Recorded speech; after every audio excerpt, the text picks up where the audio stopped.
Hello students, welcome to class again, and we're now in lesson number 2, conversation. And you can see on your screen, and you look at the top of the screen, this exercise continues the topic of successful businesses. It presents infinitive clauses and phrases of purpose. All right, let me read it to you first, and you can read along with me. I hear you're going to open your own restaurant. Yeah, I've always wanted my own place. But isn't it a little risky? Sure, but in order to succeed in business, you need to take a few risks. Calculated risks, of course. That's what they taught me in business school anyway. So, what do you have to do in order for a restaurant to succeed in this town? I mean, don't you need some sort of gimmick? Well, I've come up with a concept that I think will work very well. All right, let's first look at vocabulary. And so you can see the vocabulary on your screen, the bottom of your screen on the right. Open your own business. And so that we say, what time do you open the shop? I want to open a restaurant. I want to open a school. I want to open a laundromat. Okay, so open, start, or begin. And by the way, when we bật plug and bật contact, we do not say close the lights. We do not say close the computer. We say turn on the lights, turn off the lights, turn on the computer, turn off the computer. So things that have electricity, we say turn on and turn off. But we open a business and we close a business. Risky. Yeah, I've always wanted my own place. But isn't that a little risky? Can you make sure you say that properly? Risky? Risky, involving a chance that something will not happen. We say something is risky. Okay, it's an adjective. It's risky. Or we say take a risk. I have to take a risk. It means that maybe you will succeed, and maybe you won't succeed. That's what take a risk means, or risky. Okay, you can see how we use it here. Isn't that a little risky? Sure, but in order to succeed in business, you need to take a few risks. Risks. Okay, let me look. This has a few, and so a few is a plural adjective, and so we need a plural noun, so we need to add the S. But let me tell you how to say this. When you say it, singular, risk, you must say the SK sound at the end. You should practice saying, these are called word-ending blends. And I have lessons on my YouTube to help you practice beginning of word blends and ending of word blends. So I recommend that you go to my YouTube and look for the playlist on speaking English more clearly, or how to improve your English. There's a playlist that has a lot of good lessons on speaking. But so you must say the SK, risk. But when you put the S on, when I say it, I don't say the K. I say risk, risk, take a risk, risk. There are many risks. Okay? And so I'm just giving you a clue. That's how I say it. I don't try to say risk, risk. I just say risk, risk. There are many risks. But when it's singular, you do need to say the SK sound. Okay, so a calculated risk is something you do after thinking carefully, although you know it may have bad results. To calculate, we calculate numbers. 1 plus 1 is 2. And so when we calculate, it means we think about something and we try to think about what the result is going to be. 5 plus 300, or 500 times 300, or something like that. And so we calculate, we try to think, what is the result of these two numbers multiplied together? And so when we take a risk, when we're going to start a business, or when we really do many things in life, sometimes I would ride my big moto, and I would look at the trail, and maybe there was a small bridge going across a stream, and so I would have to think, can I do it? Or can I not do it? Is my motorcycle able to go up that mountain? Is my motorcycle able to go across that small stream? And so before I did it, I would stop and I would calculate the risks. And so I would calculate, can I do it or can I not do it? Can my motorcycle climb that hill? Can my motorcycle cross that stream? And I would calculate the results. What will happen if I fail?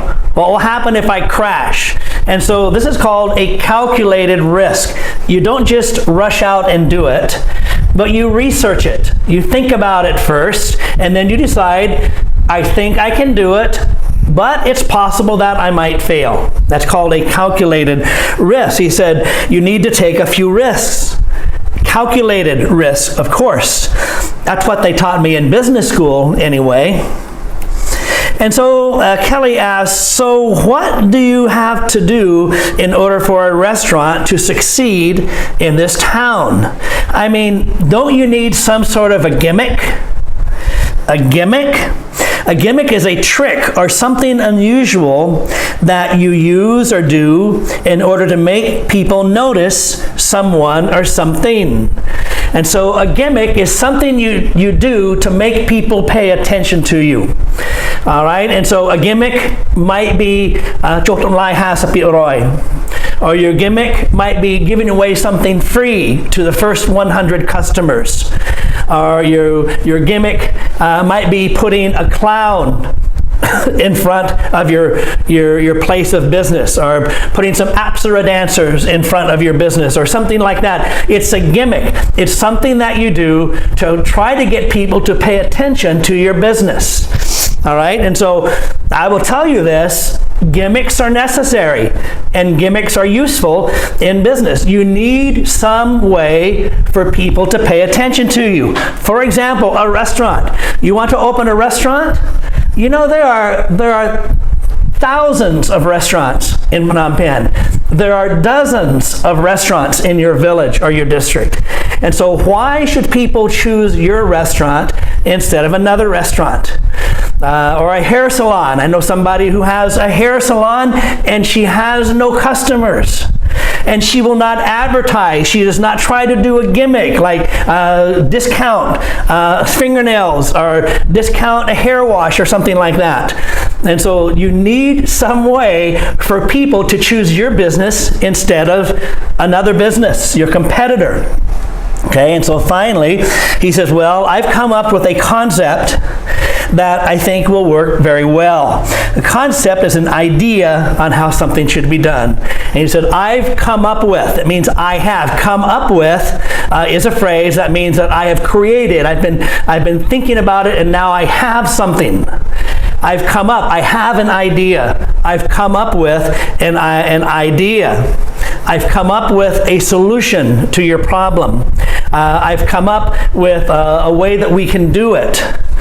Okay, and so let's say this again, and I just practiced reading it. You're learning English with me. I think that you probably speak English very well now, but let's continue practicing with me. I hear you're going to open your own restaurant. Yeah, I've always wanted my own place. But isn't that a little risky? Sure, but in order to succeed in business, you need to take a few risks. Calculated risks, of course. That's what they taught me in business school anyway. So what do you have to do in order for a restaurant to succeed in this town? I mean, don't you need some sort of gimmick? Well, I've come up with a concept that I think will work very well. Listen to this again and pay attention to my pause. Pay attention to my word stress, my sentence stress. Pay attention to my intonation. Don't worry so much about pronunciation right now, but go back and listen to my intonation and listen to my word stress in the sentence and listen to my pause. Remember, when we read English, we try to read English like we're having a conversation. And the way that I read it is the way that I think a natural conversation would happen between Kelly and Joe. All right? And so here's some comprehension questions for you. What's Joe going to open? I want you to write this for me in a full sentence, all right? Don't just say a restaurant. Say, Joe is going to open a restaurant. I want my students to speak in complete sentences and to write in complete sentences. Why? Because it forces you to use proper grammar. If all you answer is a restaurant, or you say restaurant, you're not using proper grammar. And so I'm trying to teach you how to create sentences and have conversation by using proper grammar. That's why I want you to answer and to write with complete sentences. Does he think it may be a little risky? Joe says he needs to take a few what to succeed in his business. He needs to take a few what? You tell me. And where did he learn about business? All right, so this is your homework, comprehension questions, and also practice answering in complete sentences. All right, so I will see you in the next lesson.